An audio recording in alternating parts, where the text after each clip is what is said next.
জুলাই গণ অভ্যুত্থানে সংঘটিত মানবতা বিরোধী অপরাধের মামলায় শেখ হাসিনা সহ ৩ আসামির বিরুদ্ধে দ্বিতীয় দিনের যুক্তিতর্ক উপস্থাপন করা হবে আজ।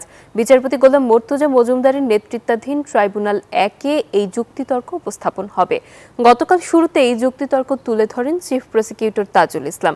শুরুতেই আওয়ামী লীগের ৭২-এর দুঃশাসনকাল তুলে ধরে চিফ প্রসিকিউটর বলেন, সেখান থেকেই শুরু হয় ফ্যাসিবাদের উত্থান।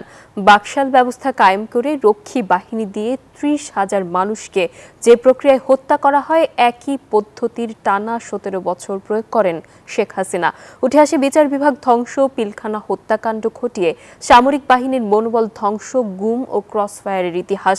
গুমের মামলায় সেনা সদস্যদের গ্রেফতারের অগ্রগতি বিষয়ে তাজুল ইসলাম বলেন, আন্তর্জাতিক অপরাধ ট্রাইব্যুনালের গ্রেফতারি পরোয়ানা যথাসময়ে সংশ্লিষ্ট কর্তৃপক্ষের কাছে পাঠানো হয়েছে।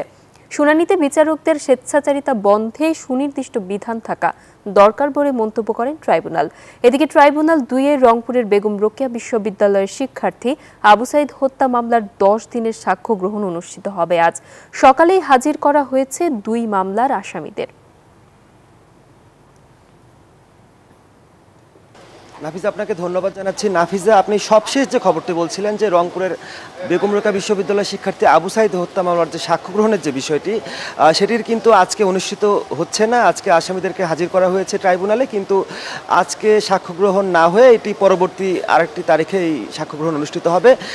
শেখ হাসিনার বিরুদ্ধে মানবতা বিরোধী অপরাধের মামলায় যুক্তিতর্ক স্থাপনের দ্বিতীয় দিন আজকেও প্রসিকিউশন তাদের বক্তব্য উপস্থাপন করবে এবং তাদের বক্তব্যের পরে শেখ হাসিনা এবং অন্য আসামিদের আইনজীবী যারা রয়েছেন তারা ট্রাইব্যুনালে তাদের যুক্তিতর্ক উপস্থাপন করবেন।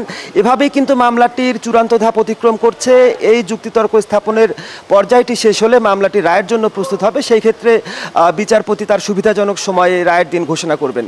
গতকালকে প্রসিকিউশন যে বক্তব্য উপস্থাপন করেছেন সেখানে তারা বলেছেন যে আওয়ামী লীগ ৭২-এর পরে বাংলাদেশে যে ধরনের অন্যায় অবিচার করেছিল এবং ২৪-এ পালিয়ে যাওয়া যে আওয়ামী লীগ, এদের ভিতরে গুণগত কোনো পার্থক্য নেই। একই প্রক্রিয়ায় তৎকালীন সরকার প্রধান শেখ মুজিবুর রহমান যেভাবে মানুষকে দমন করেছেন, ভোটাধিকার হরণ করেছেন, গণমাধ্যমের স্বাধীনতা হরণ করেছিলেন, একই প্রক্রিয়ায় শেখ হাসিনাও তার ১৭ বছরের শাসন আমলে ফ্যাসিস্টের রাজত্ব কায়েম করেছেন। শুধু পার্থক্য এতটুকুই যে শুরুর দিকে ক্রসফায়ারের বিরোধী মতকে দমন করা হতো, পরবর্তীতে শেখ হাসিনা যখন বুঝতে পারেন যে ব্যাপক সমালোচনা হচ্ছে বিষয়টি নিয়ে, তখন তিনি দেশে গুমের সংস্কৃতি চালু করেন। সামরিক বাহিনী, সেনাবাহিনী সহ বিভিন্ন দেশপ্রেমিক বাহিনীকে বিতর্কিত করা হয়, বিভিন্ন গোয়েন্দা সংস্থাকে ব্যবহার করে অসংখ্য মানুষকে গুম করা হয়, যাদের অনেককেই পরে হত্যা করা হয়, নদীতে তাদেরকে হত্যা করে ফেলে রাখা হয়। এই বিষয়গুলো উঠে এসেছে। পাশাপাশি কি প্রক্রিয়ায় ২৪-এর গণ অভ্যুত্থানটি সংঘটিত হলো, সেখানে কিভাবে মানুষ রুখে দাঁড়ালো ফ্যাসিবাদের বিরুদ্ধে, সেই বিষয়গুলো গতকালকের বক্তব্যে উঠে এসেছে। আজকেও এই বিষয়গুলো নিয়ে চিফ প্রসিকিউটর তাজুল ইসলাম তার বক্তব্য উপস্থাপন করবেন ট্রাইব্যুনালে এবং আমরা যতটুকু জানতে পেরেছি বেলা ১২টার পরে বিচারপতি গোলাম মর্তুজা মজুমদারের নেতৃত্বাধীন ট্রাইব্যুনাল ১-এ এই যুক্তিতর্ক উপস্থাপন শুরু হবে। নাফিসা। মাহমুদ, আপনাকে ধন্যবাদ।